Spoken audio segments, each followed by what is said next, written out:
Hello student, नमस्कार। आप देख रहे हैं गणित वाला कैरियर यूट्यूब चैनल। आज हम क्षेत्रमिति मेंसुरेशन पर चर्चा करने जा रहे हैं। क्षेत्रमिति यानी क्षेत्रफल को मापने की तरीके हैं। क्षेत्रमिति अलग अलग प्रकार की चित्रों में हम अलग अलग प्रकार की आकृतियों में हम परिमाप और क्षेत्रफल के बारे में पढ़ेंगे। सबसे पहले है समलम चतुर्भुज। समलम चतुर्भुज का परिमाप का मतलब होता है घेरे की कुल लंबाई, यानी बाउंड्री की कुल लंबाई, यानी फेंसिंग की कुल लंबाई, यानी इसके चारों तरफ बेड़ लगाना है तो उसकी लंबाई को हम परिमाप कहते हैं। तो यहाँ पर समलम चतुर्भुज में चार भुजाएं हैं, ए बी सी डी। तो इन चारों भुजाओं को जब हम जोड़ देते हैं तो परिमाप कहते हैं।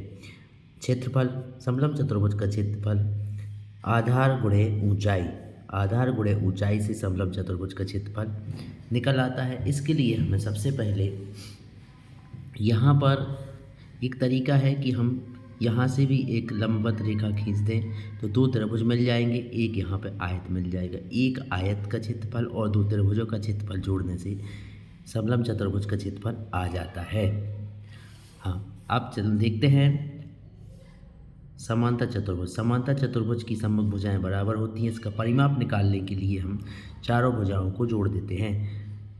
ये इसकी ए भुजा है, ये बी भुजा, ये बी भुजा है, ये बी भुजा है, ये ए है, ये भी ए है, ये ऊंचाई है। तो यहाँ पर हम चारों भुजाओं को जोड़ देंगे। ए भुजा प्लस बी भुजा प्लस ए भुजा प्लस ए बी भुजा, ए प्लस बी प्लस ए प्लस बी, यानी चारों भुजाओं का योग परिमाप कहलाता है। समांतर चतुर्भुज का क्षेत्रफल लंबाई गुणे चौड़ाई या आधार गुणे ऊंचाई। तो आधार हमारा बी है और ऊंचाई एच है, तो यहाँ पर क्षेत्रफल आया आधार गुणे ऊंचाई। ये होगा आधार गुणे ऊंचाई। आयत के बारे में हम इसके गुणधर्म पहले ही पढ़ चुके हैं पहले वीडियो में। अब हम उसके परिमाप की चर्चा करते हैं। आयत का परिमाप चारों भुजाओं का योग। तो यहाँ पर दो कोष्टक लंबाई धन चौड़ाई कोष्टक बंद, ये परिमाप का सूत्र है। आयत के क्षेत्रफल का सूत्र लंबाई गुणे चौड़ाई दोस्तों होता है। अब आता है वर्ग। वर्ग की चारों भुजाएं बराबर होती हैं तो इसका परिमाप होगा भुजा प्लस भुजा प्लस भुजा प्लस भुजा, यानी चार गुणे भुजा परिमाप। क्षेत्रफल होगा भुजा गुणे भुजा, भुजा पे घात 2। सम चतुर्भुज का परिमाप चारों भुजाओं का योग चार गुणे भुजा, और सम चतुर्भुज का क्षेत्रफल होगा 1/2 पहला विकर्ण गुणे दूसरा विकर्ण, पहला विकर्ण गुणे दूसरा विकर्ण। तो क्षेत्रफल में विकर्णों का गुणा जब होता है तो सम चतुर्भुज का क्षेत्रफल आता है 1/2 पहला विकर्ण गुणे दूसरा विकर्ण। ये हुआ सम चतुर्भुज का क्षेत्रफल। पाठकों, पतंग भी एक चतुर्भुज है। पतंग का क्षेत्रफल जो निकालते हैं 1/2, 2 गुणे 1/2 AD गुणे OB। यहाँ पर AD एक आधार है, OB उसकी लंबवत ऊंचाई है। तो पहले इस त्रिभुज का ABD त्रिभुज का क्षेत्रफल हम ज्ञात करेंगे और उसका हम दुगना कर देंगे तो पूरे चतुर्भुज का क्षेत्रफल निकल आएगा। तो इस प्रकार से AD गुणे OB, AD बड़ा विकर्ण गुणे ये लंबवत ऊंचाई से हमारा क्षेत्रफल निकल आएगा।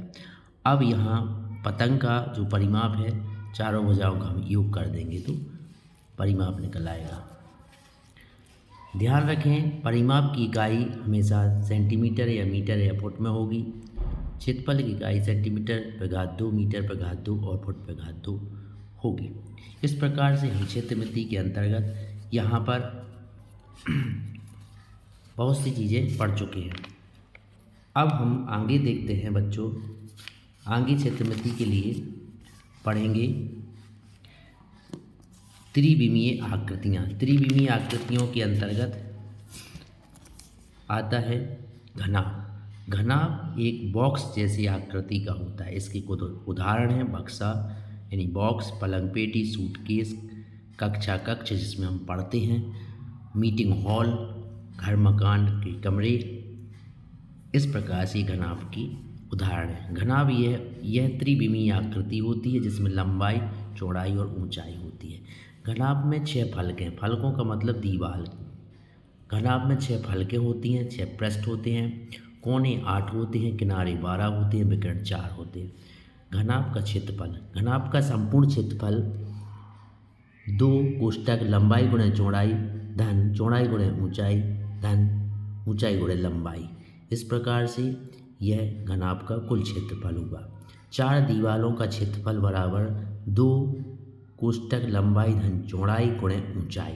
ये 4 दीवालें वो हैं जिन पर मकान खड़ा होता है, और 6 दीवालों को हम कुल क्षेत्रफल बोलते हैं। जब घनाभ का कुल क्षेत्रफल कहा जाए तो 6 दीवालों का क्षेत्रफल निकालना है, यानी कि 4 दीवारें खड़ी और छत और फर्श को मिला के 6 दीवार। जब 4 दीवालों का क्षेत्रफल कहा जाए तो केवल खड़ी 4 दीवारें आएंगी। आयतन लंबाई गुणे चौड़ाई गुणे ऊंचाई। आयतन से तात्पर्य है कि घनाभ के अंदर कितनी जगह है या घनाभ में कितना पदार्थ भरा जा सकता है, उसे हम आयतन कहेंगे। क्षेत्रफल से तात्पर्य है घनाभ के पृष्ठों की जगह, घनाभ की जो पृष्ठ हैं उनका क्षेत्रफल। जैसे यह घनाभ देखा जाता है तो 6 आयतों से मिलकर बना हुआ है। अब आते हैं घन। घन घनाभ से ही घनाभ जैसा ही होता है। घनाभ में तीनों भुजाएं लंबाई चौड़ाई ऊंचाई तीनों असमान होती हैं, यानी कि लंबाई बराबर नहीं होती है। घन में लंबाई चौड़ाई ऊंचाई तीनों बराबर होती हैं, इसलिए इसकी प्रत्येक लंबाई चौड़ाई ऊंचाई को भुजा कहते थे। भुजा को ए द्वारा प्रदर्शित करते हैं। तो घन वह घनाभ है जिसकी लंबाई चौड़ाई ऊंचाई बराबर होती है। इस प्रकार का उदाहरण हम लूडो की गोटी, पासा, चौक का डिब्बा देख सकते हैं। घनाभ में भी फलकें 6, शीर्ष 8, किनारे 12, विकर्ण 4 होंगे। घनाभ का संपूर्ण क्षेत्रफल 6 गुणे भुजा पे घात 2। घनाभ की 4 दीवालों का क्षेत्रफल 4 गुणे भुजा पे घात 2 और आयतन होगा भुजा पे घात 3, यानी भुजा का 3 बार गुणा। अब आते हैं आगे बेलन पर। बेलन हकीकत में आयत को ही जब लंबाई या चौड़ाई के परितः मोड़ दिया जाता है, जैसे हम इस वाले सिरे को उठा के इस पर रख दें तो ये गोल आकृति प्राप्त हो जाएगी और ये बेलन बन जाएगा। तो बेलन किससे बनता है? आयत से ही बेलन बन जाता है। जो आयत की लंबाई है वह परिधि में बदल जाती है वृत्त की। आयत की जो चौड़ाई है वह बेलन की ऊंचाई में बदल जाती है। तो इस प्रकार से बेलन के उदाहरण पाइप, घर में रोटी बेलने वाला बेलन, टंकी, आटा रखने वाली या पानी की टंकी छतों पर जो रखी रहती है, बेलन के उदाहरण समझे जा सकते हैं। अब बेलन का जो क्षेत्रफल है वो हम निकालेंगे। ध्यान से देखिए, यह बेलन है। इस बेलन का 2 क्षेत्रफल होंगे, वक्रपृष्ठीय क्षेत्रफल और कुल क्षेत्रफल। वक्रपृष्ठीय क्षेत्रफल तो हमारा ये वाला क्षेत्रफल होगा जो इसमें मुड़ा हुआ है, इस पृष्ठ का क्षेत्रफल। तो ये बना है आयत से। आयत को जब हमने मोड़ा था तो बेलन बना था। तो आयत का जो लंबाई थी वो बेलन वृत्त की परिधि में बदल गई थी। तो वृत्त की परिधि 2πr बराबर इस आयत की लंबाई, और जो ऊंचाई थी ये चौड़ाई थी आयत की, वह बेलन की ऊंचाई में बदल गई।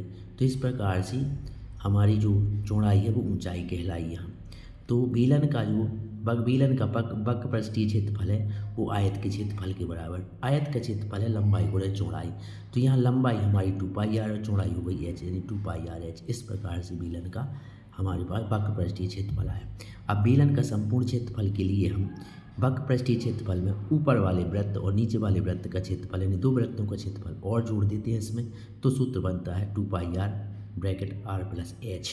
बेलन का संपूर्ण क्षेत्रफल 2πr ब्रैकेट के अंदर r प्लस h ब्रैकेट बंद, और बेलन का वक्रपृष्ठ होता है 2πrh। तो इस प्रकार से ये दोनों क्षेत्रफल हमें बेलन के मिल जाते हैं। बेलन का आयतन होता है, बेलन देखो ध्यान से गौर करो बनता कैसे। अगर हम 10 रुपये का एक सिक्का रखें, फिर दूसरा सिक्का रखें और तीसरा रखें, इस प्रकार से हम 10 सिक्के रख दें तो बेलन को ऊंचाई मिल जाएगी। तो बेलन कहाँ से स्टार्ट हुआ? एक वृत्त से। तो बेलन का जो आयतन है वो आधार गुणे ऊंचाई से, आधार का क्षेत्रफल गुणे ऊंचाई से बनता है। आधार में क्या था? वृत्त, इसलिए वृत्त का क्षेत्रफल πr² गुणे ऊंचाई। तो πr² गुणे ऊंचाई जैसे ही करते हैं तो पाई आर स्क्वायर एच मिलता है। इस प्रकार से यह बेलन का आयतन हो जाता है। अब आती है बात शंकु की। शंकु क्या है? शंकु हकीकत में जब हम किसी एक समकोण त्रिभुज को उसकी लंब की परिधि घुमा देते हैं, रोटेट कर देते हैं कई बार, तो इस शंकु का निर्माण होता है। हकीकत में शंकु जो होता है इसका आधार एक वृत्त होता है और ये एक प्रकार से आकृति निर्मित करता है। तो जो हमारा वृत्त, जो हमारा समकोण त्रिभुज है उसका जो कर्ण होता है उसे हम बाद में शंकु की तिर्यक ऊंचाई कहते हैं, और जो हमारे समकोण त्रिभुज का आधार होता है उसे हम त्रिज्या कहते हैं, और जो समकोण त्रिभुज की ऊंचाई होती है उसे हम इसकी शंकु की ऊंचाई कहते हैं। इस प्रकार से शंकु जब निर्मित होता है तो शंकु को हम समझ सकते हैं जोकर की टोपी या बर्थडे की टोपी, आइसक्रीम की कोन, मेहंदी की कोन, जो शंकु के उदाहरण हैं।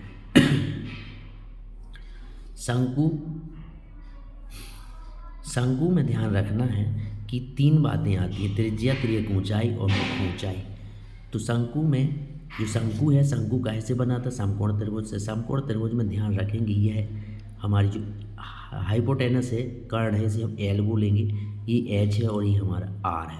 तो यहाँ पर जब हम एल निकालेंगे तो यहाँ पर पाइथागोरस प्रमेय से एल बनेगा एल स्क्वायर बराबर R square plus H square. जब एल निकालना है तिर्यक ऊंचाई तो उसका सूत्र हुआ कर्ण के अंदर R square plus H square. तो इस प्रकार से मिल जाता है आपको तिर्यक ऊंचाई। कुल पृष्ठीय क्षेत्रफल, कुल पृष्ठीय क्षेत्रफल और क्षेत्रफल बेल देखते हैं। शंकु का पक्ष पृष्ठीय क्षेत्रफल पाई आर एल, और कुल क्षेत्रफल में नीचे का वृत्त का क्षेत्रफल भी जोड़ा जाएगा। तो पाई आर एल प्लस नीचे का वृत्त यानी कि पाई आर स्क्वायर जोड़ देंगे तो ए बराबर क्षेत्रफल बराबर पाई आर ब्रैकेट के अंदर एल प्लस आर, ये हो गया है शंकु का क्षेत्रफल। कुल क्षेत्रफल ये है पाई आर एल वक्र पृष्ठ। अब शंकु का आयतन, शंकु का आयतन ध्यान रखना है बेलन के आयतन का तीसरा हिस्सा होता है, इसलिए बेलन के आयतन में 3 का भाग लगाना है, 1/3 पाई आर स्क्वायर, ये हो गया बेलन का आयतन। हाँ, आगे देखते हैं गोला। गोला एक हमारा इस तरीके से बनता है। गोला का उदाहरण गेंद है, फुटबॉल है। देखिए गोला और वृत्त में अंतर है। वृत्त एक चूड़ी है और गोला एक गेंद है। चूड़ी और गेंद में जमीन आसमान का अंतर है। तो गेंद का उदाहरण, वो गोला का उदाहरण फुटबॉल और गेंद है, और वृत्त का उदाहरण एक चूड़ी है। कभी कभी कह देते हैं कि वृत्त कैसा है, बोले गोल, तो ये गलत है। वृत्त एक वृत्त, चूड़ी एक वृत्ताकार है। कहा जाता है कि चूड़ी कैसी है, बोले गोल, नहीं, चूड़ी वृत्ताकार है, गेंद गोला है, गोलाकार। एक वृत्त को व्यास के अनुदिश घुमाने पर क्या बन जाता है, गोला। गोला का पृष्ठीय क्षेत्रफल 4 पाई आर स्क्वायर, अर्धगोले का पृष्ठीय क्षेत्रफल पक्ष पृष्ठीय क्षेत्रफल 2 पाई आर स्क्वायर, अर्धगोले का संपूर्ण पृष्ठीय क्षेत्रफल 3 पाई आर स्क्वायर, गोले का आयतन होता है 4/3 पाई आर क्यूब, और अर्धगोले का क्षेत्रफल होता है 2/3 पाई आर क्यूब। छिन्नक, आज अभी वर्तमान समय में 10th क्लास से छिन्नक का टॉपिक हटा दिया। छिन्नक को बोलते हैं फ्रस्टम। वास्तविक रूप में एक बाल्टी है। ये बाल्टी बनती कैसे, अगर हम इनको ऊपर आगे तक बढ़ाएं तो एक प्रकार का एक शंकु है।